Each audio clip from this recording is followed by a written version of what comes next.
Share क्या होता है? देखो, ब्रीफ में नहीं समझाऊंगा, शॉर्ट में बताऊंगा, ध्यान से सुनना है। ब्रीफ में इसलिए नहीं बताऊंगा, वीडियो बड़ी हो जाएगी। जब भी कोई बड़ा बिजनेस या बड़ी कंपनी ऑर्गेनाइजेशन सेटल किया जाता है तो बहुत सारे पैसों की जरूरत होती है। अब कोई भी व्यक्ति सारा पैसा खुद नहीं लगाता, तो क्या करता है, मार्केट में एक वर्ड आ गया शेयर्स। शेयर माने हिस्सेदारी। वो कुछ ना कुछ हिस्सेदारी निकाल देता है। अब देखिए, सपोज करो मेरे पास कुछ पैसे हैं और मैं कुछ काम करना चाहता हूं, लेकिन होगा क्या, मैं कोई बिजनेस तो सेटल नहीं कर सकता क्योंकि मेरे पास है ही 10,000 रुपए।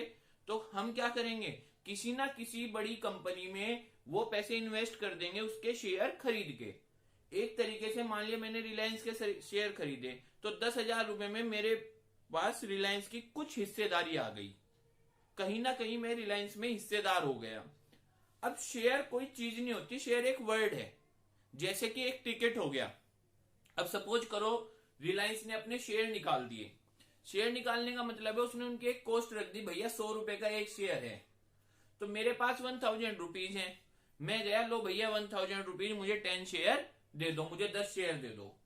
तो 1000 के 10 शेयर में ले आया, तो मैं वहां पे 10 शेयर का हिस्सेदार हो गया। किसी के पास 5000 रुपीज है, तो उसे कितने शेयर मिलेंगे, 50 शेयर्स।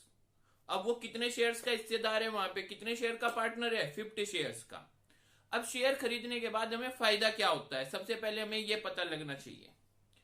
शेयर खरीदने पे जिस कंपनी के आप शेयर खरीदते हो वो कुछ ना कुछ आपको प्रॉफिट देगी ईयरली, कि भैया एक साल में आपको 5% मिलेगा आपकी मनी का। अब मैंने एक शेयर खरीदा 100 का, तो 1 ईयर में 5% कितना हो गया, ₹5। उसको ही हम क्या बोलते हैं बच्चों, डिविडेंड। उसे क्या बोलते हैं, डिविडेंड। डिविडेंड हमेशा नॉमिनल वैल्यू, मार्केट वैल्यू अभी बताऊंगा। डिविडेंड उस चीज को बोलते हैं जो प्रॉफिट हमें कंपनी देती है ईयरली, और वही क्या होता है, रेट ऑफ डिविडेंड से हम निकाल लेते हैं। कैसे, सबसे पहले मैंने आपको बताया शेयर। शेयर के बाद सबसे पहले आएगी एक वर्ड आएगा nominal value, NV.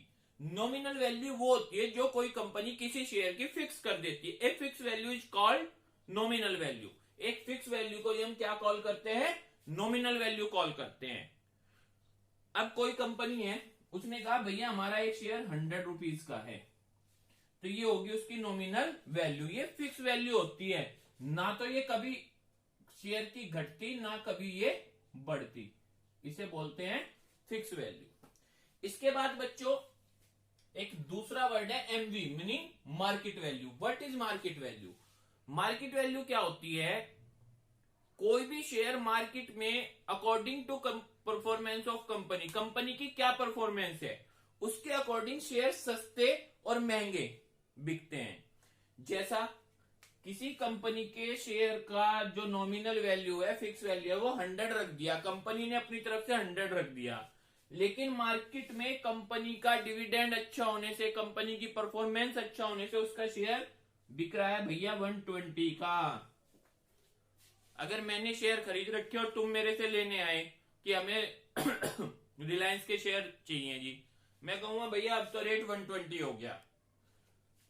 Nominal value तो 100 ही रहेगी, लेकिन मार्केट वैल्यू, मार्केट में वो शेयर बिक कितने का रहा है। अब मैं बताऊंगा कि नॉमिनल वैल्यू क्यों रखी गई, फिर उसका भी रीजन दूंगा तुम्हें। तो मार्केट में जितने का वो शेयर सेल होता है, बिकता है, उसे बोलते हैं मार्केट वैल्यू। ये नॉमिनल वैल्यू से ज्यादा भी हो सकती है और ये नॉमिनल वैल्यू से कम भी हो सकती है। वो शेयर 80 का भी मिल सकता है और ये नॉमिनल वैल्यू के इक्वल भी हो सकती है। जब मार्केट वैल्यू मैंने बता दिया जितने का मार्केट में सेल होता है। जब market value is greater than nominal value, ये वाली आपकी सिचुएशन बनती है कि जो मार्केट वैल्यू है वो नॉमिनल वैल्यू से ज्यादा है। Market value is greater than nominal value, तो शेयर क्या बोला जाता है, at premium. When market value is less than nominal value, जब मार्केट वैल्यू नॉमिनल वैल्यू से लेस होती है, कम होती है, तब शेयर क्या बोला जाता है, एट डिस्काउंट।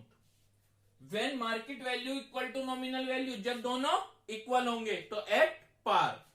3 बातें बताई हैं। अगर आपकी market value is greater than nominal value, nominal value 100 है, मार्केट वैल्यू 120 है, तो एट प्रीमियम जब लेस होगी, नॉमिनल वैल्यू 100 है, मार्केट वैल्यू 80 है, तो एट डिस्काउंट, और जब इक्वल होगी तो एट पार। तो एक शेयर की नॉमिनल वैल्यू फिक्स होती है, पर उसकी market value according to conditions बदलती रहती है।